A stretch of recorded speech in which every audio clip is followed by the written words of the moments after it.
कर्पूरगौरं करुणावतारं संसारसारं भुजगेन्द्रहारं सदा वसन्तं हृदयारविन्दे भवं भवानी सहतं नमामि। राधे राधे दोस्तों, आज हम श्रवण करेंगे श्रावण मास महात्म्य में 14वें अध्याय की कथा। ईश्वर ने सनत कुमार से कहा, हे महामुनि, श्रावण मास के शुक्ल पक्ष की पंचमी तिथि में जो व्रत करना चाहिए अब मैं उससे कहूँगा, आप उसे सुने। इस व्रत के करने वाला एक बार चतुर्थी को भोजन कर पंचमी तिथि में नक्त व्रत कर सोने या चांदी का नाग निर्मित करें। काठ या मिट्टी की 5 फनों से युक्त नाग देव की प्रतिमा बनाकर पंचमी के रोज भक्ति द्वारा पूजा अर्चना करें। दरवाजे के दोनों ओर गोबर के फण वाला सर्प बनाकर विधि विधान से तथा दूर्वा दूध साथ पूजा करें।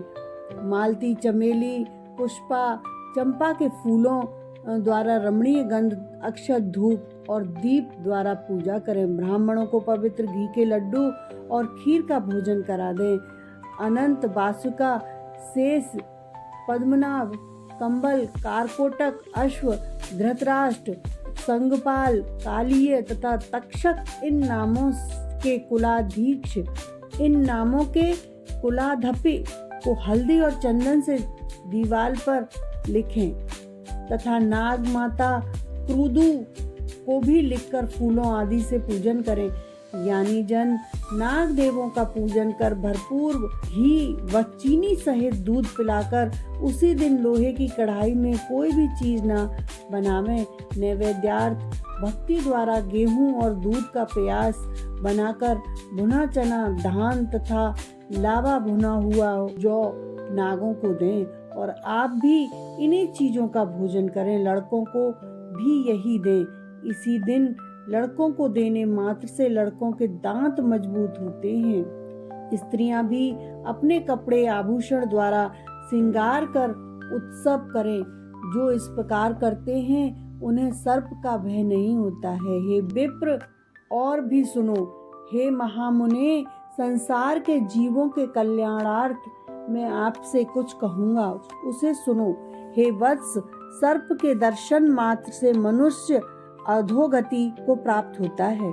तमोगुणी ही सर्प होता है, इसमें संशय होता है। पूर्व विधि के द्वारा एक भुक्त आदि का नियम कर ब्राह्मणों के सहित प्रेम से नाग का निर्माण कर पूजा करें।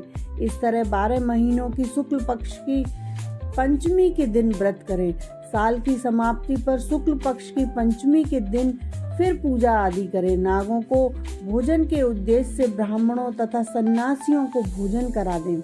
जो प्राणी धन की कृपणता त्याग कर नाग पंचमी का व्रत कर तथा अर्चन का पूजा अर्चना करता है, उस प्राणी के हित में सब नागों के स्वामी शेष एवं वासुकी नाथ भगवान हरि से सदाशिव से हाथ जोड़े प्रार्थना करते हैं।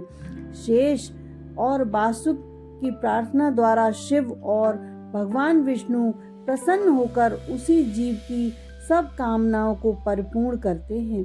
वह जीव नागलोक में अनेक तरह के भोगों को भोग कर बाद में वैकुंठ लोक को जाता है या शोभायान विमान कैलाश में जाकर शिव या विष्णु का गण होकर परमानंद का भागी हो जाता है। हे वत्स, आपसे मैंने नागों का यह नाग पंचमी व्रत कहा है।